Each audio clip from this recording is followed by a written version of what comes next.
गजनी का सुल्तान मोहम्मद गोरी हिंदुस्तान के राज्यों पर धावा बोलता और लूटपाट करता। वह चाहता था कि गजनी सबसे धनी देश बने और हिंदुस्तान की तरह सोने की चिड़िया कहलाए। अब उसकी निगाहें दिल्ली पर टिकी थी।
वही दिल्ली जिसके सिंहासन पर पृथ्वीराज चौहान विराजमान थे। वे बहुत वीर और युद्ध कला में तो निपुण योद्धा थे और शस्त्र में तीरंदाजी के तो वे माहिर थे।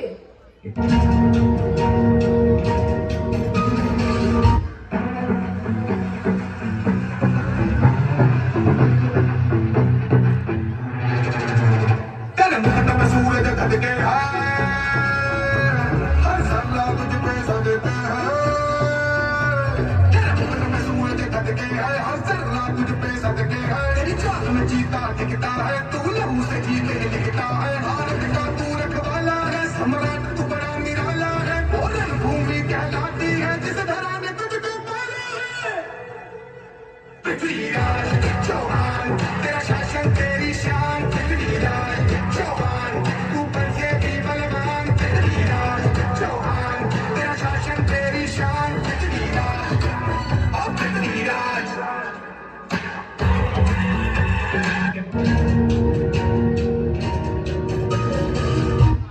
हमने बड़े से बड़े राज्यों को जीता है, लूटा है, लेकिन जितना खजाना दिल्ली में है उतना कहीं और नहीं। अगर हम दिल्ली के खजाने को लूट लें तो हमारा मुल्क सबसे धनी मुल्क बन जाएगा और सोने की चिड़िया कहलाएगा। सुल्तान, माफी चाहता हूँ, लेकिन दिल्ली के शासक पृथ्वीराज चौहान है जो युद्ध कौशल में माहिर है। उन्हें पराजित करना लोहे के चने चबाने जैसा होगा। तो ठीक है, हम भी पृथ्वीराज चौहान की वीरता देखना चाहते हैं। सेनापति, दिल्ली पर हमला करने की तैयारी करो। महाराज की जय हो। अभी अभी सूचना मिली है कि गजनी का सुल्तान मोहम्मद गोरी दिल्ली पर आक्रमण करने की तैयारी में है। पृथ्वीराज चौहान इतना कमजोर नहीं कि मोहम्मद गोरी जैसे तुच्छ लुटेरे से भयभीत हो जाए।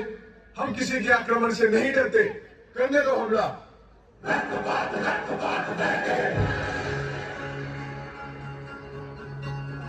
शक्तिपात जमके सूरदेव जवान भारत तक तुम बजार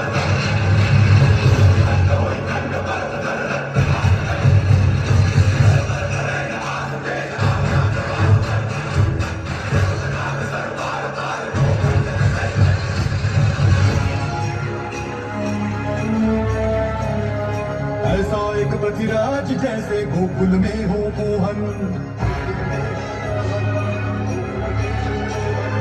ऐसा एक पृथ्वीराज जैसे कुरुक्षेत्र में अर्जुन, ऐसा एक पृथ्वीराज जैसे गोकुल में हो मोहन, ऐसा एक पृथ्वीराज जैसे कुरुक्षेत्र में अर्जुन, ऐसा एक पृथ्वीराज जैसे लंका में गजानन, ऐसा एक पृथ्वीराज जैसे रावण को राम सनावन।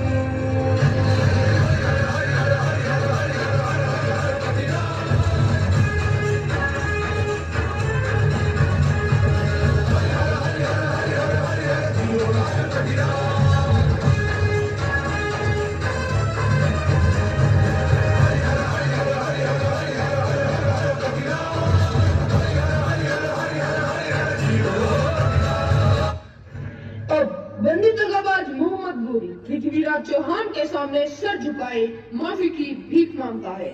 इस प्रकार ही पृथ्वीराज चौहान के 16 बार माफ करने के बाद भी गौरी अपनी हरकतों से बाज नहीं आया और 17वीं बार जयचंद के साथ मिलकर उसने फिर से दिल्ली पर आक्रमण किया।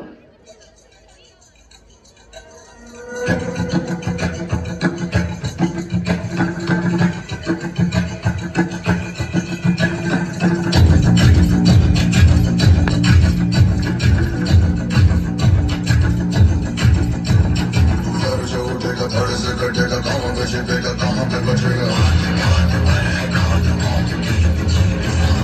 तो गिरेगा गिरा तो चिरेगा छिपा तो मिलेगा मिला तो मारेगा बच सके तो बच ले आज है ये ज़लज़ला है पूरे जोर पर चला है किसमें दम है जो लड़ा है कौन रह सका खड़ा है सबसे अटल सबसे प्रबल शस्त्र रचित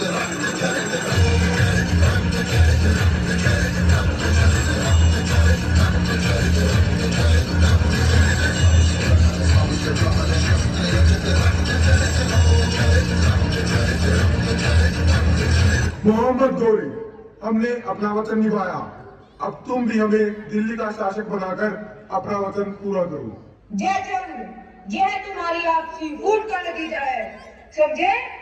जो अपने मुल्क के साथ गद्दारी कर सकता है वह हमारे साथ गद्दारी करने से भी पीछे नहीं हटेगा। अरे जाहिल, ये फतेह मैंने अपनी जहानत, अक्ल और हिकमत से हासिल की है। सैनिकों, इसे चौराहे के बीच खड़ा करके इसका कत्ल कर दिया जाए और इस मगरूर पृथ्वीराज को और इसके गुलाम को बंदी बनाकर गजनी ले चलो। वहां हम इसके इतना कष्ट देंगे कि इसकी रूह कांप उठेगी। मैं इसके गुरूर को टूटता हुआ देखना चाहता हूँ।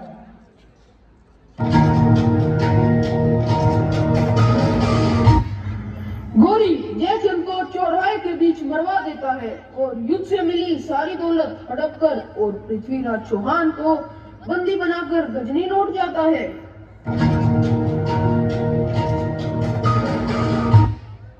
सैनिकों, जिन आंखों से ये हमें घूर रहा है उन आंखों को गर्म सलाखों से फोड़ दिया जाए। फिर क्या है? निकाल आगे।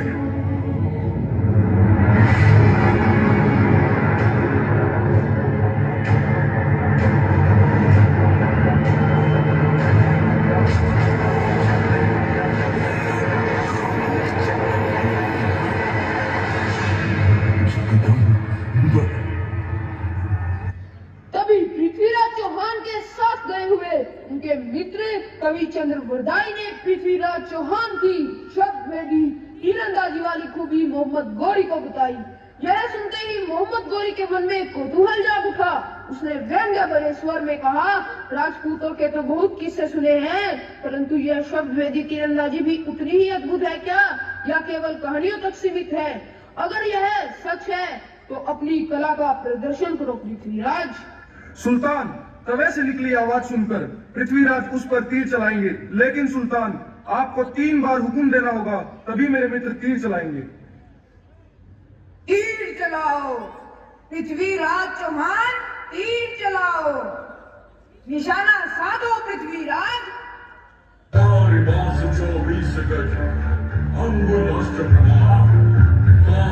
सुल्तान है, मत चूके चौहान।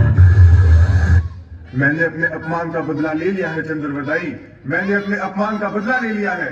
दुश्मन के हाथों से मरना पृथ्वीराज चौहान की शान के खिलाफ है। हर हर महादेव। और वही पृथ्वीराज चौहान और चंद्रवरदाई दुश्मन के हाथों से मरने से अच्छा आपस में ही एक दूसरे को खत्म कर लेते हैं। कथा यह है महाराज मेरे की, हिंद का अमर उजाला था। कथा यह है महाराज मेरे की, हिंद का अमर उजाला था। आन पे कर दिए प्राण न्यौछावर, लहू में जिसके ज्वाला था। आन पे कर दिए प्राण न्यौछावर, लहू में जिसके ज्वाला था।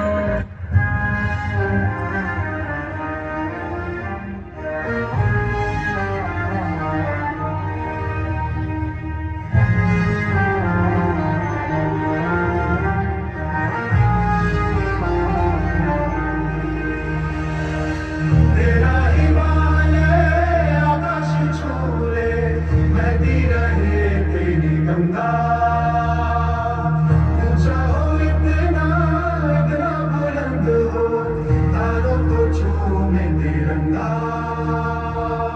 माँ से है माटी, माँ से है माथा, माथे पे माटी सजा के चले। माए चलती है मेरे